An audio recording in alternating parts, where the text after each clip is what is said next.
प्रणाम, नमस्कार। बहुत स्वागत है आपका उस कार्यक्रम में जिसका नाम है हे प्रभु आनंद दाता। और आज इस कार्यक्रम में हम जिस विषय पर बात कर रहे हैं वो दरअसल सेवा के एक अटूट क्रम से जुड़ता है और सेवा ही मनुष्य के जीवन का मूल मंत्र है।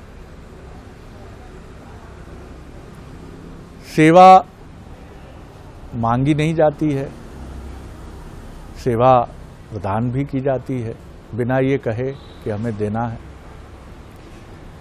जीवन से लेकर मृत्यु तक के हमारे जितने भी संस्कार हैं, आप सब पर एक दृष्टि डालेंगे तो कहीं ना कहीं सेवा के इन अनेक उपक्रमों को आप देखते चलेंगे। सबसे पहले संसार में हम आते हैं। प्राचीन समय में वैद्य या दाई जो होती थी उनके माध्यम से प्रसव होता था।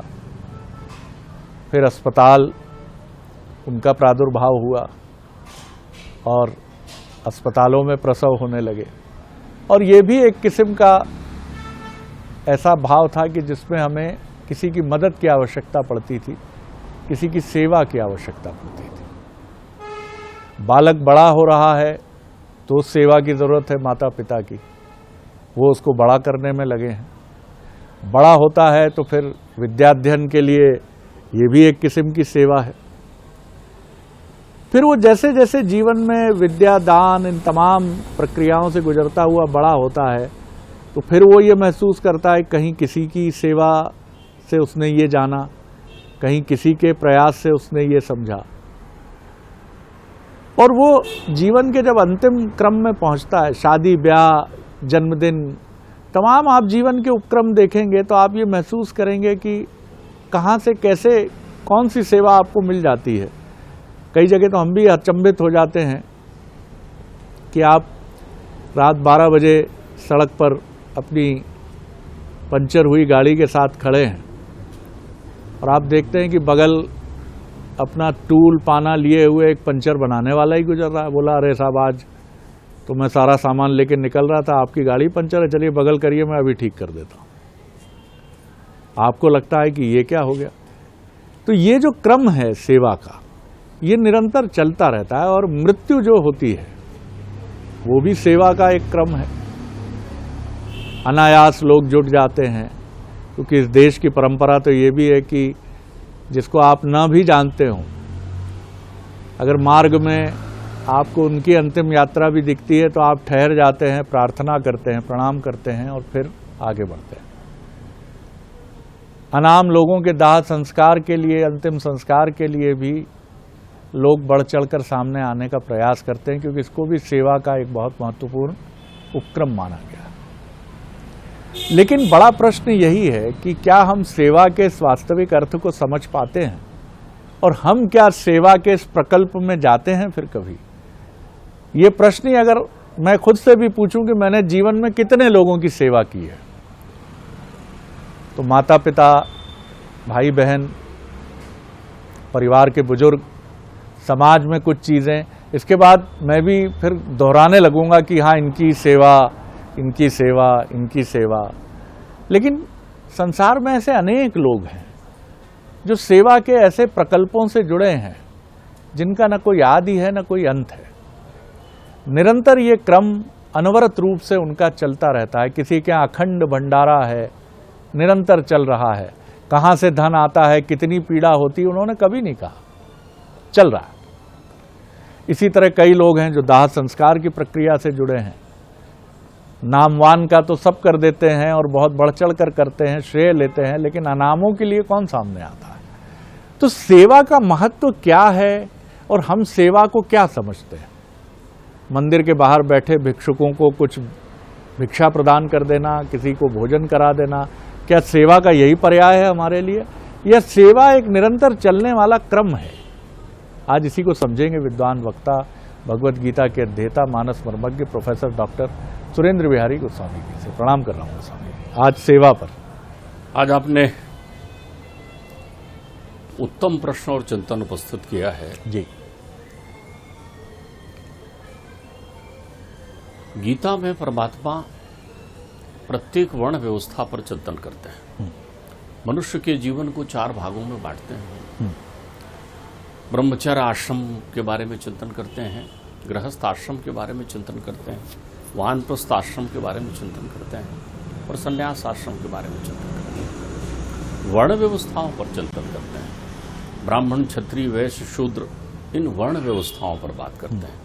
यहाँ हमें सतर्क और सावधान हो जाना चाहिए कि ये शब्द जाति सूचक नहीं है, ये कर्म सूचक है, क्योंकि ये वर्ण व्यवस्था है, वर्णाश्रम व्यवस्था है। फिर वो सब का वर्णन करने के बाद कहते हैं कि इन सारे वर्ण में, इन सारे आश्रमों में जो श्रेष्ठतम धर्म है, उस धर्म के बारे में मैं तुमसे कहता हूँ।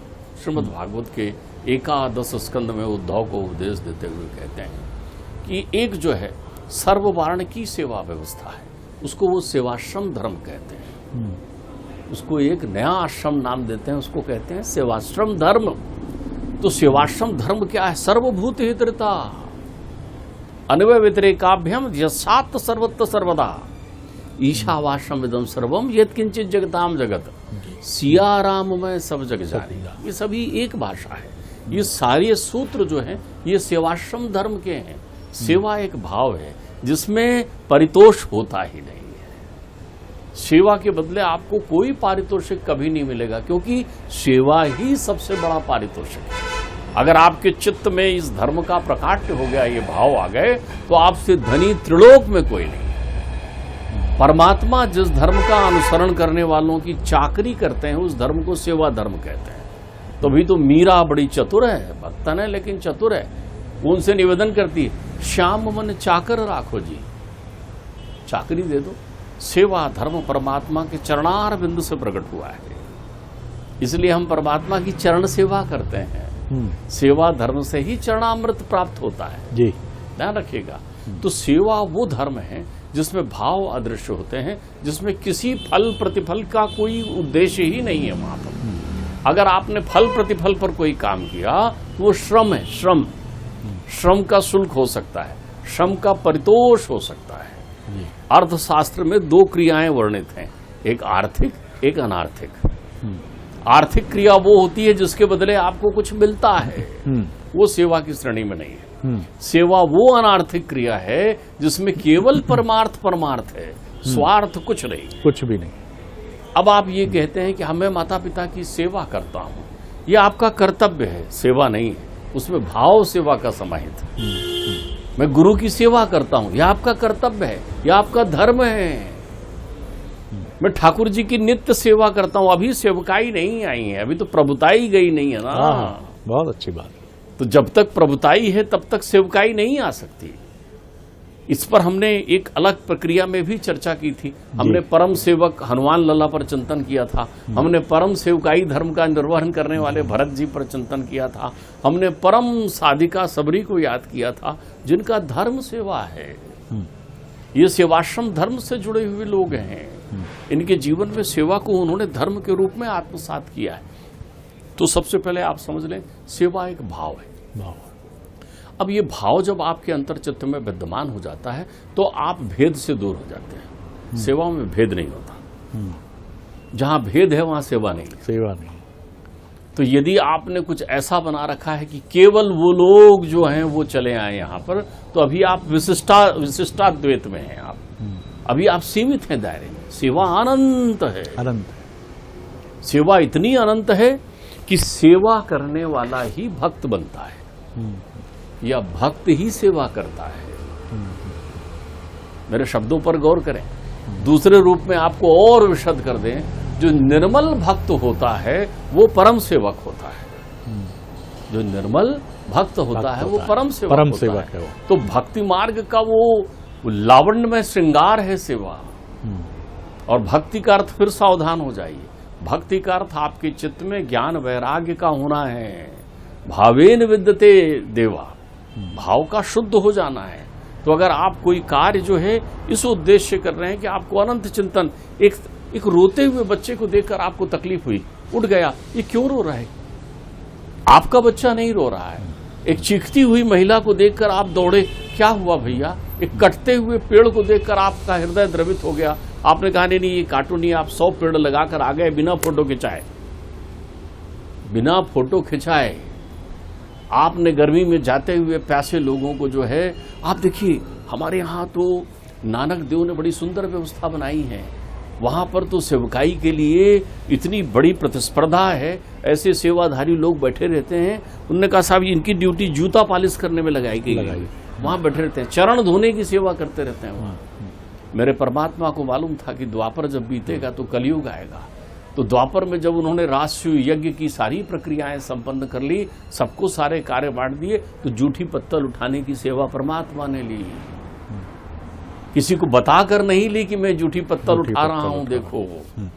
ध्यान रखिएगा, तो सेवा कभी प्रदर्शन की विषय वस्तु नहीं हो सकती, यह अंतर्चित्त के भाव की विषय वस्तु है। ये सेवकाई यदि आपके हृदय में विद्यमान हो गई तो आहा, फिर आपके जीवन में अनंत आनंद हो जाता है। सेवकाई करने वाला व्यक्ति मनोरोग से मुक्त होता है, भेद नहीं होता और मनोरोग से मुक्त होता है। उसमें किसी प्रकार का काम क्रोध लोभ अपने कार्य के प्रति नहीं होता। आप तो नाम दे देते हैं जन सेवक हूं, अब आप ये नए नए नाम ला रहे हैं कि मैं जनता का सेवक हूं, तो जनता जनार्दन का नहीं, आप सर्वभूत हितैषिता की सिद्धांत पर आइए ना। आप प्रत्येक चित्त में उस परमात्मा की अनुभूति कर रहे हैं, प्रत्येक चित्त में, छोटा है बड़ा है, धनी है निर्धन है, रूपवान है कुरूपवान है, मित्र है शत्रु है। सेवा तो प्रत्येक व्यक्ति के साथ समर्पित भाव से आपको करना है। तो सेवकाई जो है एक भाव है, ये सेवाश्रम जो है एक बहुत बड़ा धर्म है। इस धर्म का अनुपालन जो है आप तब कर सकते हैं जब आप उस परमात्मा की अनुभूति करें। अब यहां ध्यान रख लेना, उस परम आत्मा की अनुभूति आवश्यक है।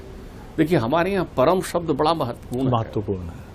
परमात्मा के साथ परम शब्द लगा दिया गया है, वो परम आत्मा है इसलिए परमात्मा है, समझ रहे हैं ना। अब आप देखिए अर्थ के साथ परम शब्द लगा दिया गया है, वो परमार्थ है इसलिए हुआ है। धर्म के साथ परम लगा दिया गया है, परम धर्म। कौन सा परम धर्म है? तो परम का ही अर्थ समदृष्टि होती है, भाव दृष्टि होती है। तो मेरे ठाकुर जी जो हैं वो तो कहते भी हैं, मद भक्ता यत्र गायन्ति पादम प्रक्षालयन्ति ता ततस्थानम ता महातीर्था सुपवित्रम भवे ध्रुवम। बंदों की बंदगी करना सेवा है। उसे तो देखा नहीं है ना, उसे नहीं देखा ना, लेकिन उसकी रचना को तो देखा है ना। उनकी सेवा में लग जाना सेवा है, उनकी सेवा में लग जाना। आपने देखा होगा जो लोग पैदल यात्री होते हैं, देखिए बहुत अच्छी भाव है वहां पर, लेकिन वो दृश्यमान हो जाता है। भाव आपके अंतर्निहित भाव यदि दृश्यमान होकर विकारग्रस्त हो गए, द्वैत हो गया, उसमें भेद उत्पन्न हो गया, तो सेवकाई आपको प्राप्त नहीं हो पाती, फिर प्रभुताई आपके पीछे नहीं दौड़ती। सेवकाई वो है जिसके पीछे प्रभुताई दौड़ती है। सेवकाई तो उस रास में भी विद्यमान है, उस गोपिकाओं के बीच में विद्यमान है, उस वानर सेना के प्रत्येक वानर के चित्त में विद्यमान है, उस विभीषण के हृदय में विद्यमान है। ये सेवकाई है। तो प्रभुताई पीछे करती है। मेरे परमात्मा कहते हैं, जहां वो गाते हैं, मेरे परमात्मा बलि के प्रकरण में कहते हैं कि मैं लक्ष्मी को त्याग कर सकता हूं, मैं लक्ष्मी का त्याग कर सकता हूं, जो मेरे हृदय में रहती है श्री, उसका भी त्याग कर सकता हूं, लेकिन जो सेवकाई शरणागति से मेरे पास आया हुआ है उस भक्त का मैं कभी परित्याग नहीं कर सकता। तो शरणागति भी है। शरणागति क्या है, कौन देता है शरणागति? जो प्रणतपाल होता है, जिसके पास करुणा का सिंधु होता है। जी आपके अंतर्चित्त में करुणा उबले ना, उबले, द्रवित हों आप, फिर देखिए सेवा का अर्थ उत्पन्न हो जाएगा। फिर सेवा प्रकृति की होती है, सेवा परिवेश की होती है, सेवा आपके प्रत्येक कर्मों में स्पंदन करने लगती है। बहुतेरे बार हम अपने परम धर्म को सेवा का स्वरूप दे देते हैं। सेवा धर्म है स्वतंत्र, लेकिन सेवा से भक्ति ही मिलेगी आपको।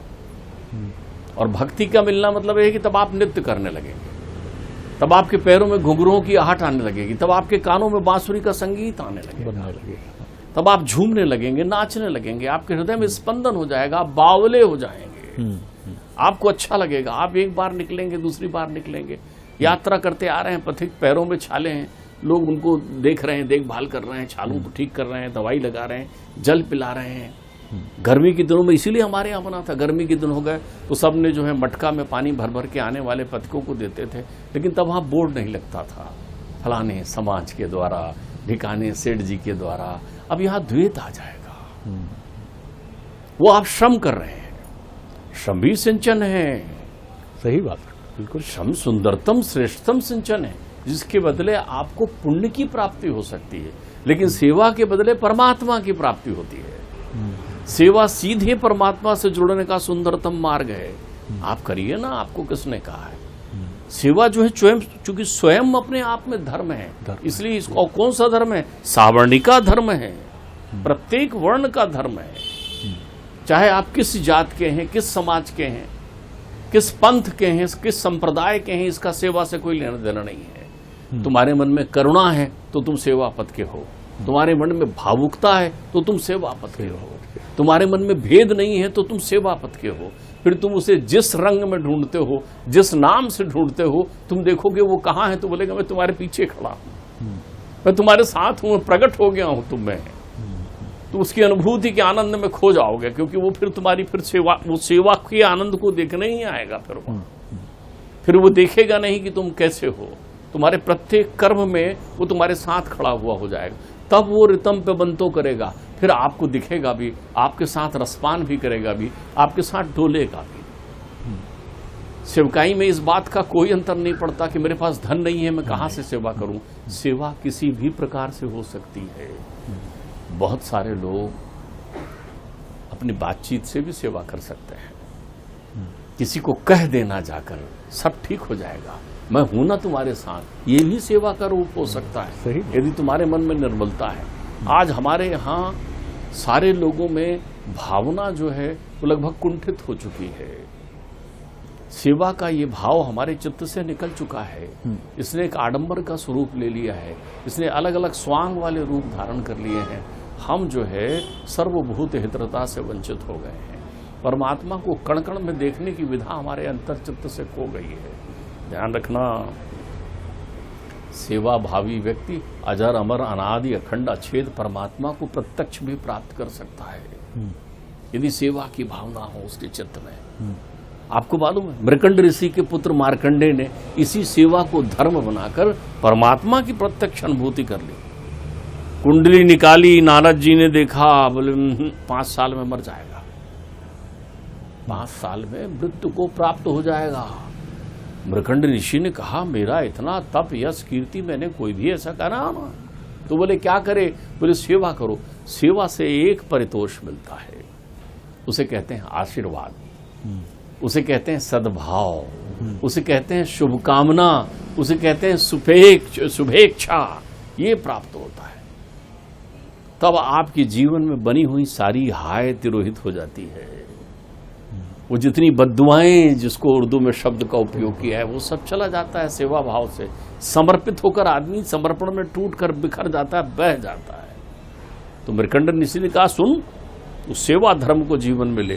जितने चरण कमल यहाँ दिखाई पड़े हैं तुझे प्रणाम करना है। जब आप झुकने लगते हो तो सेवा की पहली सीढ़ी में पहुंच जाते हो।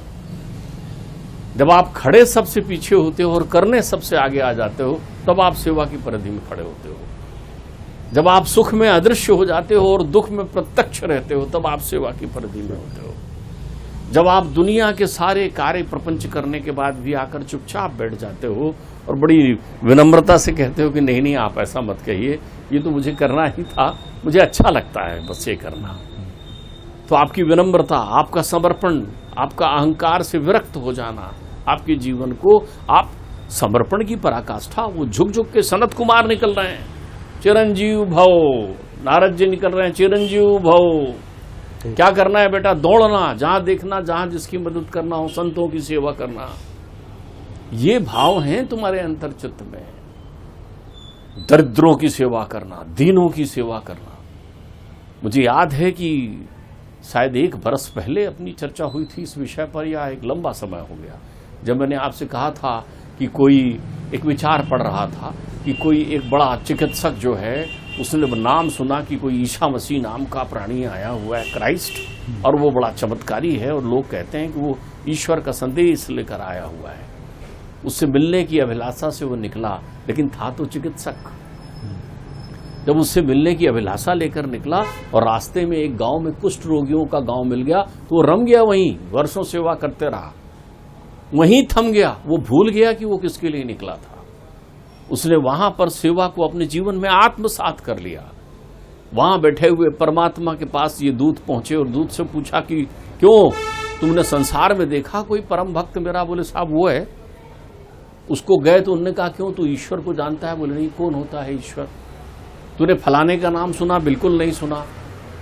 तो बोले तुम्हें बुलाया है भाई ऊपर वाले ईश्वर ने, तुम उनके परम भक्त हो। बोले क्यों? सेवा धर्म कर रहा है अनवरत रूप से जी। तो सेवा आप में लागी लगन लगा देता है। बिल्कुल ठीक बात। आपके जीवन में कोई अगन नहीं होता, केवल एक लगन होती है। तो अगर आप माता पिता गुरु संत जनों की सेवा में लगे हुए हैं तो अच्छी बात है, लेकिन वहां ये आपका स्वधर्म है। लेकिन इसको सेवा में रूपांतरित कर सकते हैं। बिल्कुल वो करुणा, वो समर्पण आपके जीवन में ला सकते हैं। फिर देखिए, कोई भी वृद्धा जो बीमार हो उसमें माँ दिखेगी। बहुत सुंदर बात आपने कही डॉक्टर साहब, और अपने पत्रकारिता जीवन की एक सच्ची घटना, जिसमें हम लोगों को बहुत छोटी सी घटना है लेकिन बहुत गहरी है, जो भाव आपने कहा।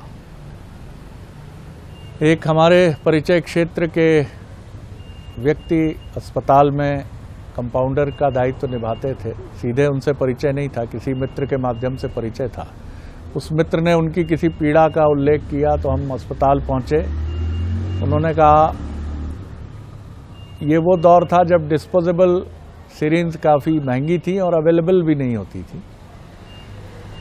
तो उन्होंने कहा कि मेरे पास ये जो गैस सिलेंडर है जिस पर निरंतर पानी उबलता रहता है, और इसमें मैं सिरिंज उबाल कर पेशेंट्स को लगाता हूँ, विधिवत तरीके से पालन करने की कोशिश करता हूँ, लेकिन चाय बनाने के लिए इसका कुछ बड़े साहब लोग इस सिलेंडर का उपयोग करना चाहते हैं और मुझ पर निरंतर दबाव है कि कौन देखता है, पानी नल से लो और बताओ कि उबला हुआ पानी है, रखा हुआ है। ऐसी घटनाएं होती हैं।